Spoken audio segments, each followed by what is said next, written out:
Hi, my name's Dominic Chambers, and today I'd like to explain to you or tell you why I think that the global financial system that we currently have and the insurance industry, the insurance market, will inevitably or ultimately be replaced by a blockchain-based system.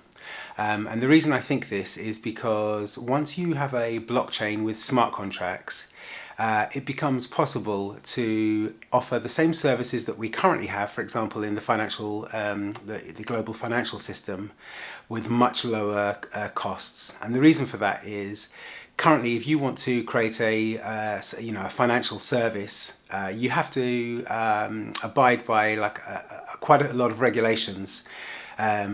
And license, the financial service authority within your particular geography will create, and you have to abide by those.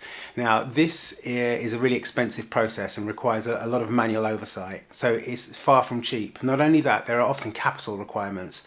So you have to be a really big company, you have to have lots of employees, and you have to do a ton of manual work just to be able to offer a financial service. Now, as you can imagine, that creates, it adds a lot of margin to the cost that would otherwise be there. Now, why have we ended up with all these regulations? I mean, they've all been added over time based on trying to make the services that are available safer. You could argue whether that's a good thing or a bad thing. Some people who are more free market would believe that we didn't need all of these regulations, and it should have been left to consumers to do their due diligence. Some people believe that you should be able to come to the market, not need to worry about which particular financial services or banks or institutions are safe, and do your due diligence, and you should just be able to use any service and be able to trust that what they say is what they are going to provide. And to have that kind of marketplace, you need a lot of regulation, but that regulation comes at a huge cost. So the reason I think it's inevitable that the entire global financial system that we have today will ultimately be replaced is because if you start building an equivalent system using smart contracts, a blockchain that has smart contracts, then you don't need to have any of that regulation at all. And the reason for that is because with a smart contract cannot be broken. So what that means is if we create a financial service, and that service involves both the counterparties putting money and that money being controlled by a smart contract, you don't have any counterparty risk. As long as the smart contract is good and is well designed and doesn't have any vulnerabilities, so that the risk of that smart contract is well understood, i.e. it's a good contract, then you don't need to worry about the counterparties you're dealing with. So this has a couple of consequences. One, it means that you can deal with counterparties that are completely unregulated, and there's no risks to you, provided that the smart contract is a good smart contract. It also means that you can deal with financial services or companies that actually are providing this particular service. So these aren't the counterparties, but the service providers themselves. And again, as long as the smart contracts that those service providers are making their service available within are using a good smart contract, then again, you don't need to worry about that smart contract. So what that means is, the service provider could be just some lone developer. It could be Kevin in his basement, and he's providing a service, and that service could be run reliably because he might deploy that onto something like AWS. So, a cloud provided service, and so therefore it's very reliable and it can be provided very cheaply. Similarly, with the liquidity providers, the people that come into those services and make the service available, or provide the liquidity required for that service to be usable, those people again could just be people that are working individually, or it could be again lone developers or small groups of developers. But again, the barrier to entry is tiny. The systems that will be created will ultimately be fully automated. So what that means is that you've got a ton of competition and fully automated systems, which means you'll have razor thin margins. And the thing is, the financial service industry can't compete with that. And so there are two big advantages to this. One is, as I said, the margins are going to be thinner. So that means that services that we currently already have within the financial service industry can be provided at a lower cost as time goes by. Obviously, it's going to take a long time to build all of this infrastructure and completely compete, but that's what's going to happen. The second advantage is that we're able to provide novel technologies or services rather that aren't currently available within the global financial system. And the reason for that is probably that the regulators have decided that those kinds of services shouldn't be available. Whereas once there's no regulatory oversight, then we can come up with any service we want. The important thing again is that the contract needs to be a good contract. That's the main thing. So for an example of a kind of service which is completely novel and doesn't exist within the financial industry at the moment is the idea of margin trading or a margin exchange. Sorry, not margin trading, a margin exchange.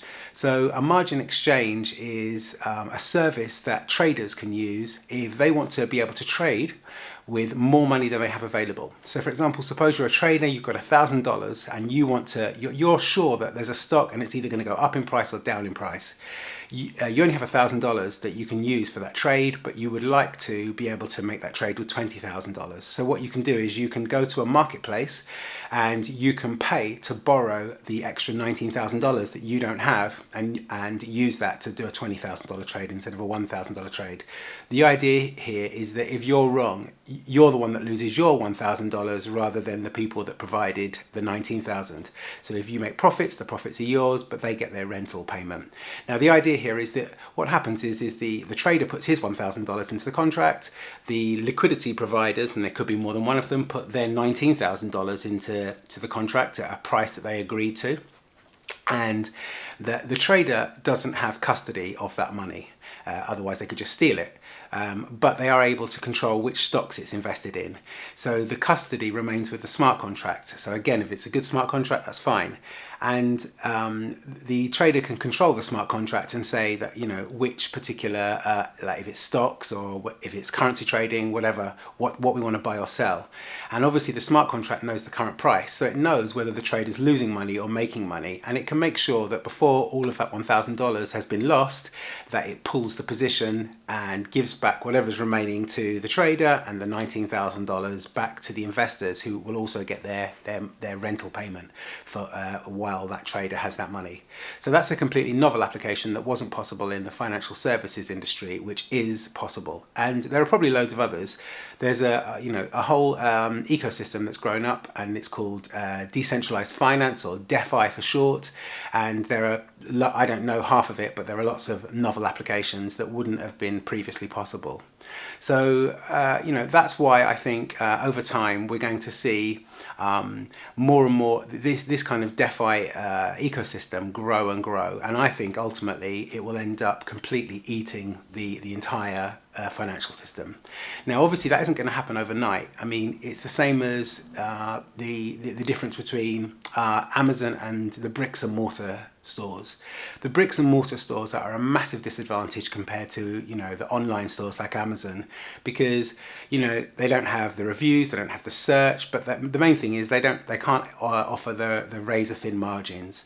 So bit by bit, and as we're seeing now, the number of bricks and mortar firms will decrease, and Amazon will just eat their lunch and get bigger and bigger over time. But how long has that taken? It's been a 20-year process. So I imagine we're going to see something very similar with the financial trading system, but also with the insurance market too. And it will just be a matter of time until the entire thing ends up being run on a blockchain, and blockchain eats the lunch of the financial trading system and the insurance companies. Now, some of those companies will continue to exist, possibly if they have some unique advantages, but I think it's mostly going to end up being replaced by companies that are new, that disrupt the industry and are probably more software based and can offer the razor thin margins. Now, I said that this DeFi thing is already being built, and it's currently being built on Ethereum, which is kind of the premier platform that does offer smart contracts.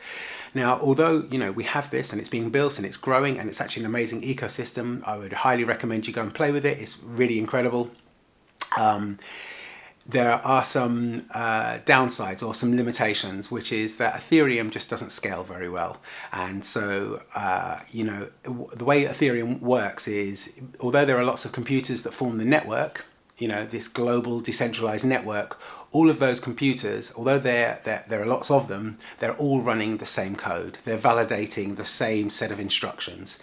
So what that means is that we can only run through, we basically only have the power of one computer, even though there's hundreds or thousands of computers in the network.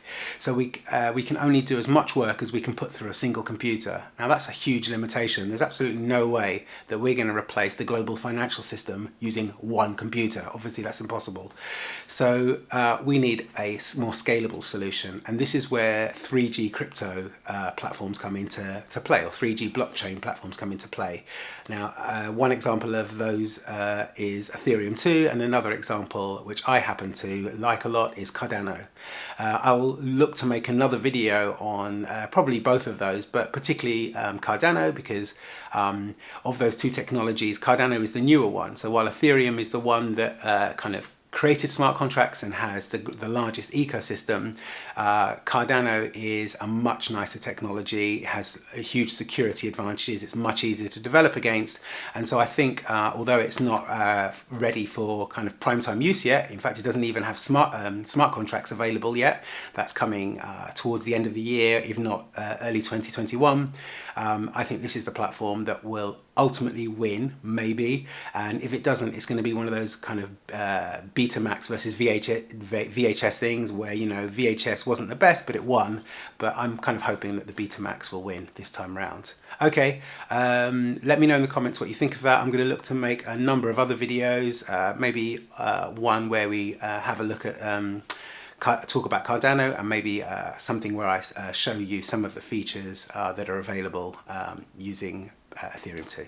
Okay, thanks. Bye for now.